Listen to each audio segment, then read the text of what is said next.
Shalom, selamat pagi sahabat GKPS TV dimanapun berada. Sebelum kita mendengarkan firman Tuhan yang menjadi renungan buat kita di pagi hari ini, marilah kita berdoa. Terima kasih Tuhan buat penyertaan Tuhan di sepanjang malam hingga pada pagi hari ini. Kami ingin memulai aktivitas kami di satu hari ini, dan sebentar kami ingin mendengarkan firman Tuhan yang menjadi pedoman bagi kami. Berfirmanlah Engkau Tuhan, kami siap mendengarkan Engkau. Dalam nama Yesus Kristus kami berdoa. Amin.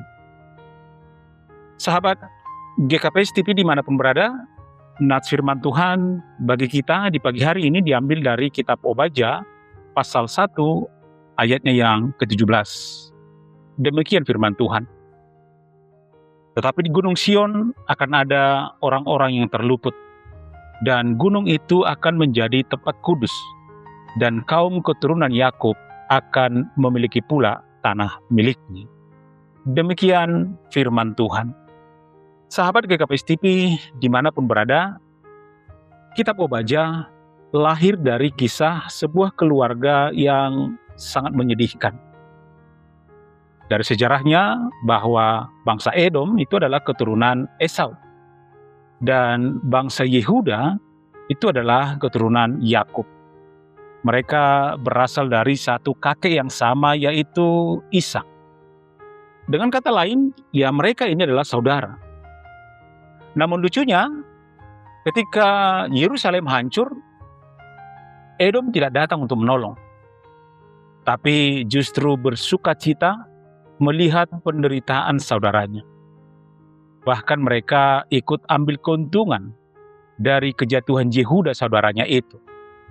Itulah kenapa banyak orang berkata, luka yang paling dalam seringkali datang bukan dari orang asing, melainkan dari orang yang paling dekat dengan kita. Sahabat GKPS TV, bukankah hal ini sering terjadi di antara kita juga? Apalagi di kalangan kita suku Batak, bahkan Simalungun. Saudara kandung bertengkar karena warisan, ada keluarga yang retak karena iri hati, ada teman dekat yang berubah menjadi lawan. Parahnya lagi, dia senang kalau saudaranya jatuh atau hancur, bahkan menertawakan penderitaan saudaranya, seperti yang Edom lakukan kepada Yehuda. Bahkan di dalam jemaat juga, sebagai saudara dalam Kristus, sering juga kita saling melukai, saling menjatuhkan. Dan hal seperti inilah yang terjadi di dalam kitab Obadja, yang menjadi nats renungan kita di pagi hari ini. Tapi apa yang terjadi sahabat GKPS TV? Kalau kita baca sejarah membuktikan bahwa Yehuda dipulihkan, tapi Edom hilang dari panggung sejarah.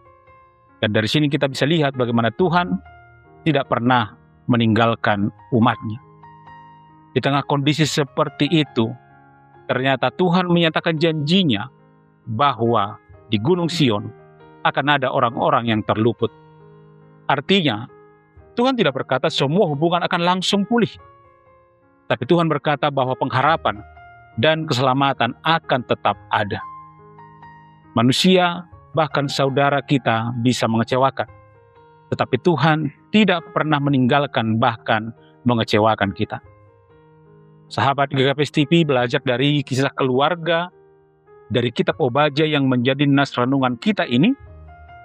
Kita mau belajar beberapa hal. Yang pertama, jangan pernah bersuka cita atas kejatuhan atau kehancuran sesama saudaramu. Edom jatuh karena mereka menertawakan penderitaan saudaranya Yehuda. Kadang kita juga bisa bersikap seperti Edom. Dalam bahasa Simalungun sering disebut merpuas-puas ketika saudara kita menderita. Senang ketika saudara gagal dalam bisnis dan lain-lain. Tetapi hari ini kita mau belajar dari Edom, jangan pernah bergembira atas derita orang lain, apalagi saudara kita. Tapi Tuhan mengajarkan kasih kepada semua orang tanpa batas. Yang kedua, kita mau belajar bagaimana kita untuk bisa memasuki Gunung Sion kita. Masukilah Gunung Sionmu. Mungkin banyak di antara kita hari ini yang sedang berdiri di tengah reruntuhan hidup, dikhianati saudara, ditertawakan saudara karena banyak persoalan pergumulan yang kita hadapi, kehilangan orang terkasih, kesehatan yang makin menurun, kehilangan pekerjaan, kehilangan semangat, bahkan mungkin kehilangan arah hidup. Firman Tuhan berkata, tetapi di Gunung Sion, saudara terkasih, Gunung Sion adalah lambang kehadiran Tuhan. Ini tidak hanya bicara tentang letak geografis, tapi juga bicara tentang hadirat Tuhan. Artinya, di tengah kondisi apapun yang kita alami, orang percaya masih memiliki tempat untuk pulang, tempat untuk kembali, yaitu Sion. Sehingga di tengah reruntuhan hidup, masuklah ke Gunung Sionmu. Sahabat GKP TV yang dikasihi Tuhan Yesus Kristus, apa yang membuatmu hari ini begitu lelah hati? Bukan fisik. Firman Tuhan berkata, masih ada Gunung Sion, tempat kita kembali, tempat kita berharap, bahkan tempat kita menangis, tempat untuk menerima pemulihan.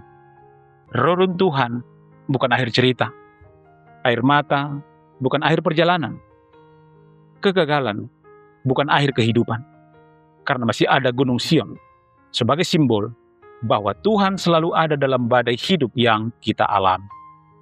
Tuhan Yesus memberkati. Amin. Kita berdoa.